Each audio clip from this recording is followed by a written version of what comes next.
ಫೆಂಗಲ್ ಅಬ್ಬರಕ್ಕೆ ಮಾದಪ್ಪನ ಬೆಟ್ಟದಲ್ಲಿ traffic jam ಉಂಟಾಗಿದೆ. ತಡರಾತ್ರಿ 4 ಗಂಟೆ ನಿಂತಲ್ಲೇ ನಿಂತಿದೆ ವಾಹನ ಸವಾರರು. ಮತ್ತೊಂದು ಕಡೆ ಪರದಾಟ.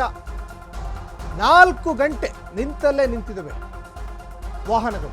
ತಡರಾತ್ರಿ 4 ಗಂಟೆ ನಿಂತಲ್ಲೇ ನಿಂತು ವಾಹನ ಸವಾರರು. ಮತ್ತೊಂದು ಕಡೆ ಪರದಾಟ. ಒಂದು ಕಡೆ ಮಳೆ, ಇನ್ನೊಂದು ಕಡೆ ಥಂಡಿ ವಾತಾವರಣ. ಇದು ಹನೂರು ತಾಲೂಕಿನ ಮಲೆ ಮಹದೇಶ್ವರ ಬೆಟ್ಟದ ರಸ್ತೆಯಲ್ಲಿ ಟ್ರಾಫಿಕ್ ಜಾಮ್ ಉಂಟಾಗಿರುವಂಥದ್ದು. ಇನ್ನು ಆನೆ ತಲೆದಿಂಬದ ಬಳಿ ಜೋರು ಮಳೆ ಬಂದಿರುವ ಹಿನ್ನೆಲೆ ರಸ್ತೆಗೆ ಮರಗಳು ಕೂಡ ಬಿದ್ದಿದ್ದಾವೆ.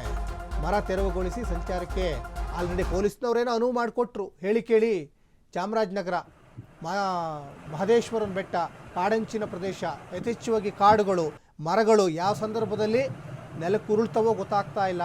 ಮತ್ತೊಂದು ಕಡೆ ಕಾಡು ಪ್ರಾಣಿಗಳ ಕಾಟ. ಇನ್ನೊಂದು ಕಡೆ ನೋಡಿ, ಈ ಥರ ಮಳೆ ಬಂದಾಗ ವಾಹನ ಸವಾರರಿಗೆ ಕಾಡು ಪ್ರಾಣಿಗಳ ಸಮಸ್ಯೆನೂ ಆಗ್ತಾ ಇರುತ್ತೆ. ಜೊತೆಗೆ ಈ ಮರ ಯಾವಾಗ ಸಂದರ್ಭದಲ್ಲಿ ಬೀಳುತ್ತೋ ಗೊತ್ತಾಗಲ್ಲ. ಮತ್ತೊಂದು ಕಡೆ ಮಳೆ ಬರ್ತಾ ಇರುತ್ತೆ. ನೋಡಿ, ಆ ದೃಶ್ಯಾವಳಿಯಲ್ಲಿ ಗಮನಿಸ್ತಾ ಇದ್ದೀರಾ. ಎಲ್ಲ ಛತ್ರಿಯನ್ನು ಇಟ್ಕೊಂಡೇ ಅದೆಲ್ಲ ತೆರವು ಮಾಡ್ತಾ ಇರುವಂತಹ ಸನ್ನಿವೇಶ ಕೂಡ ಕಂಡು ಬರ್ತಾ ಇದೆ.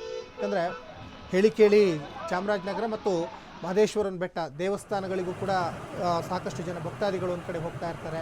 ಮತ್ತು ಆ ಕಡೆ ಕೇರಳ ಬಾರ್ಡರ್ ಆಗಿರೋದ್ರಿಂದ, ಆ ಕಡೆ ಒಂದು ಹೈವೇ ಇರೋದ್ರಿಂದ ಸಹಜವಾಗಿ ಪ್ರಯಾಣಿಕರ ಸಂಖ್ಯೆನೂ ಕೂಡ ಜಾಸ್ತಿ ಇರ್ತದೆ, ವಾಹನ ಸವಾರರ ಸಂಖ್ಯೆ ಕೂಡ ಜಾಸ್ತಿ ಇರ್ತದೆ. ಮತ್ತೊಂದು ಕಡೆ ಈ ಥರ ಅಲ್ಲೋಲ ಕಲ್ಲೋಲ ಆಗ್ತಾ ಇದೆ ಎಫೆಕ್ಟ್ನಿಂದ.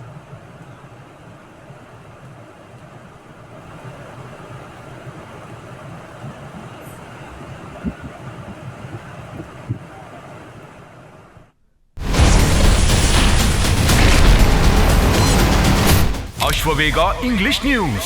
Coming soon. Your channel, your voice, your trust.